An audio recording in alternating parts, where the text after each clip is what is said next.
নমস্কার বন্ধুরা, সকলে কেমন আছেন? আশা করি সকলে ভালো আছেন, আমিও ভালো আছি। তো আজকে রান্না করব চিংড়ি মাছের ঝাল। তো ছোট চিংড়ি মাছ দিয়ে হবে, যেহেতু বাজারে বড় চিংড়ি মাছ সেরকম এখন পাওয়া যাচ্ছে না।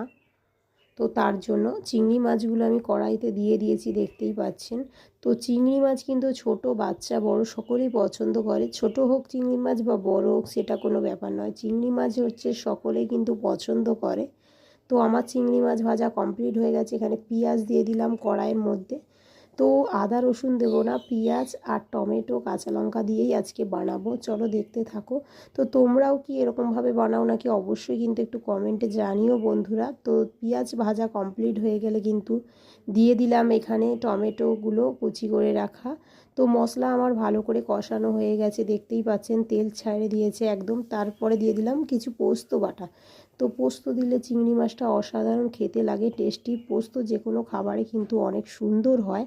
তো তার জন্য পোস্ত দিয়ে দিলাম এখানে, দেখতেই পাচ্ছেন। তো গ্রেভি গ্রেভি করে করব আজকে। তো আমার গ্রেভিটা ফুটে গেছে, তো চিংড়ি মাছ এখন দিয়ে দিচ্ছি, দেখতেই পাচ্ছেন। চলো,